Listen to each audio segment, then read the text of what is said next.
Hello. या व्हिडिओमध्ये आपण दरड कोसळणे किंवा भूस्खलन किंवा लँडस्लाइड म्हणजे काय हे पाहणार आहोत. तुम्हाला हे जे मागे दृश्य दिसतं आहे हे भूस्खलनच आहे. भूस्खलन म्हणजे काय? तर जेव्हा डोंगर उतारावरून मोठ्या प्रमाणात खडक, ढिगारा किंवा माती अनियंत्रितपणे खाली सरकते तेव्हा त्याला भूस्खलन असं म्हणतात. आपण या व्हिडिओमध्ये याचे कारणं पाहणार आहोत, त्याचे परिणाम पाहणार आहोत आणि त्याला रोखण्याचे उपाय देखील बघणार आहोत. चला तर भूस्खलनाच्या काही कारणांपासून सुरुवात करूया. भूस्खलन काही नैसर्गिक आपत्तींमुळे होऊ शकते. उदाहरणार्थ महापूर हा भूस्खलनासाठी कारणीभूत ठरू शकतो. जेव्हा पाणी मोठ्या वेगाने आणि मोठ्या प्रमाणात खालच्या दिशेने वाहतं, तेव्हा ते सैल झालेली माती स्वतःसोबत वाहून नेऊ शकतं. आता हेच जर छोट्या स्तरावर घडलं तर त्याला मृदेची धूप झाली असं म्हणतात. परंतु जर मोठ्या प्रमाणात माती आणि मोठे खडक पाण्यासोबत खाली वाहू लागले, तर ते भूस्खलन असेल. बरोबर?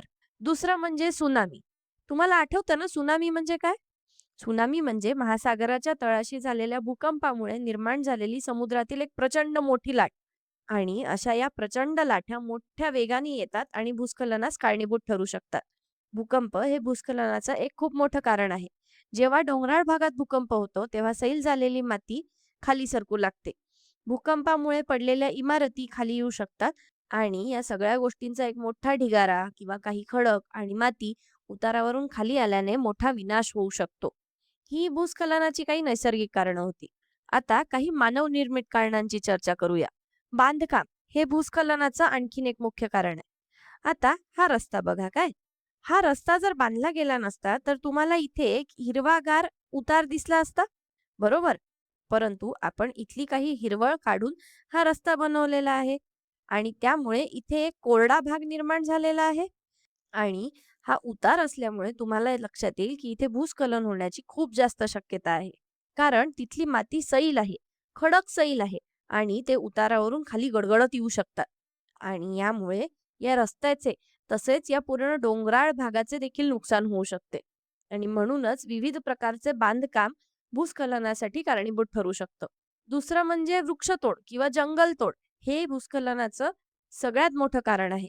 आता हा डोंगर झाडांनी भरलेला आहे, बरोबर? आपण जर या डोंगरावरची सगळी झाडं काढून टाकली किंवा सगळी झाडं कापून टाकली, तर काय मिळेल बरं? आपल्याला झाडं नसलेला एकदम ओसाड असा एक डोंगर मिळेल. आता मला सांगा, की भूस्खलनाची शक्यता जास्त कुठे आहे? झाडं असलेल्या डोंगरावर की झाडं नसलेल्या डोंगरावर? साहजिकच, ज्या उतारावर किंवा ज्या डोंगरावर झाडे नाही, तिथली माती आणि हे खडक सैल असतील. आणि ज्या उतारावर भरपूर झाडं आहेत किंवा ज्या डोंगरावर भरपूर झाडं आहेत, तिथली माती झाडांच्या मुळांनी धरून ठेवलेली असेल. त्यामुळे इथे भूस्खलनाची शक्यता कमी आहे. तर जिथे माती आणि दगड सैल आहे, तिथे भूस्खलनाची शक्यता जास्त आहे. म्हणूनच वृक्षतोड किंवा जंगलतोड हे भूस्खलनाचं आणखीन एक मानवनिर्मित कारण आहे. आता भूस्खलनाचे परिणाम काय होतात बरं? सगळ्यात मोठा परिणाम म्हणजे जीवितहानी. आता या व्हिडिओमधलं हे घर बघा काय.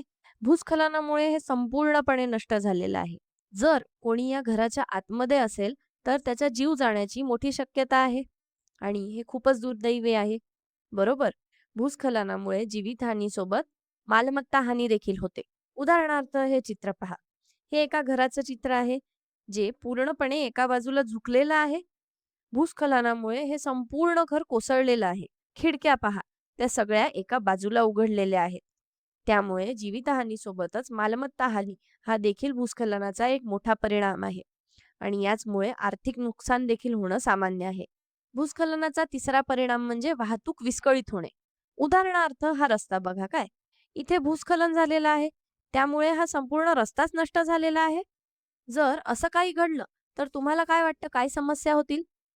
समजा इथे समोर एखादं गाव आहे आणि हा रस्ताच या गावाला संपूर्ण जगाशी जोडणारा एकमेव मार्ग आहे. तर मग या गावाला भाजीपाला मिळणार नाही. कदाचित त्यांना कुठलाही पुरवठा मिळणार नाही आणि ते एकाकी पडतील.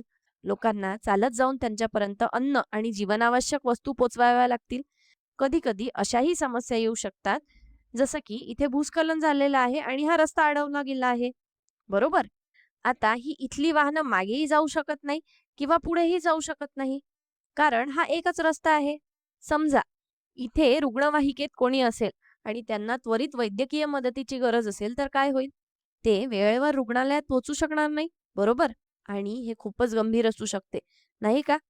त्यामुळे वाहतूक विस्कळीत होणे किंवा वाहतुकीतील अडथळे हे गंभीर स्वरूप धारण करू शकतात. हा झाला भूस्खलनाचा तिसरा परिणाम. या पुढचा परिणाम म्हणजे नद्यांचे मार्ग बदलतात. भूस्खलनामुळे असं घडतं का? तर हो, घडतं. समजा या उतारावरून भूस्खलन झालं आणि हे इतकं मोठं होतं की इथल्या अनेक इमारती नष्ट झाल्या. पण याच व्यतिरिक्त या नदीचं पाणी अडेल का? इथे खूप मोठा ढिगारा पडल्यामुळे कदाचित या नदीला मार्ग बदलावा लागेल आणि या दिशेने वाहावं लागेल. यामुळे या घरांचं देखील नुकसान होईल. म्हणूनच भूस्खलनामुळे नदीचे मार्ग देखील बदलू शकतात आणि अधिक विनाश होऊ शकतो. आता भूस्खलनाचे जर एवढे परिणाम आहेत, तर आपण त्याला आधीच रोखण्यासाठी कोणती पावलं उचलू नाही शकत का? आपण ही भयानक गोष्ट कशी रोखू शकतो? तर आपण करू शकणारी सर्वात उत्तम गोष्ट म्हणजे झाडे लावणे. निसर्गाशी संबंधित जवळजवळ प्रत्येक समस्या झाडं लावून सोडवता येते. बरोबर? विचार करा काय? हा एक उतार आहे. इथे जर झाडं नसतील तर ती माती सैल असेल आणि सहजच ती खाली वाहून येईल. वादळ किंवा अतिवृष्टीच्या वेळी जर आपण इथे झाडे लावलेली असतील तर ती माती घट्ट राहील आणि त्यामुळे या झाडांची मुळे त्या मातीला धरून ठेवतील आणि यामुळे भूस्खलन रोखले जाईल. पुढचा उपाय म्हणजे पायऱ्यांची शेती किंवा टेरेसिंग. ही गोष्ट डोंगराळ उतारावर शेती करू इच्छिणाऱ्या शेतकऱ्यांसाठी खूपच उपयुक्त आहे. ही उपयुक्त काय आहे? विचार करा काय? इथे पाणी आहे आणि हे पाणी फक्त आडव्या दिशांनी वाहू शकतं. ते सरळ खाली वाहून नाही जाऊ शकत आणि यामुळे हे पाणी सर्व माती सोबत घेऊन वाहणार नाही. त्यामुळे हे भूस्खलनाला कारणीभूत ठरणार नाही आणि त्यामुळे पायऱ्यांची शेती किंवा टेरेसिंग हा भूस्खलन रोखण्यासाठी उत्तम उपाय आहे. याचमुळे मृदेची धूप देखील थांबते. आपण अजून एक उपाय करू शकतो. तो म्हणजे आपण संरक्षक भिंती बांधू शकतो. आता विचार करा काय मला इथे रस्ता बांधायचा आहे आणि दोन्ही बाजूनी डोंगर आहे आणि या दोन्हीही डोंगरांवर भूस्खलन होण्याची शक्यता आहे. मग काय करू शकतो बरं? तर या डोंगरांवर जर मी काँक्रीटची फवारणी केली तर ती माती खाली येणार नाही आणि असं भिंतीसारखं बांधकाम जर केलं तरी ती माती रोखल्या जाईल. या भिंतींना संरक्षक भिंती किंवा रिटेनिंग वॉल्स असं म्हणतात, कारण त्या मातीला रोखून ठेवतात. या डोंगरातल्या मातीला धरून ठेवतात आणि भूस्खलन रोखतात. त्यामुळे हा एक उपाय आहे जो अशा या विशिष्ट परिस्थितीमध्ये केला जाऊ शकतो. तुम्हाला संरक्षक भिंतीचं अजून एक उदाहरण दाखवते. या चित्रामध्ये या संरक्षक भिंती आहे. जेव्हा माती अशा प्रकारे खाली घसरते तेव्हा या भिंती त्या मातीला रोखून धरतात. इथे भूस्खलन होण्याची शक्यता आहे, पण या भिंती त्या मातीला रोखून धरतील. बरोबर? चला तर आपण या व्हिडिओमध्ये काय शिकलो बरं? आपण या व्हिडिओमध्ये भूस्खलन म्हणजे काय इथपासून सुरुवात केली. ते का होतं आणि कसं होतं हे पाहिलं. त्याच्यासोबतच भूस्खलनामुळे काय होतं हे पाहिलं आणि ते रोखण्यासाठी आपण काय करू शकतो हे पाहिलं. तुम्ही या व्हिडिओचा जर आत्ता एक स्क्रीनशॉट घेतला तर तुम्हाला लक्षात राहील की आपण या व्हिडिओमध्ये काय शिकलो. या व्हिडिओसाठी इतकंच. धन्यवाद.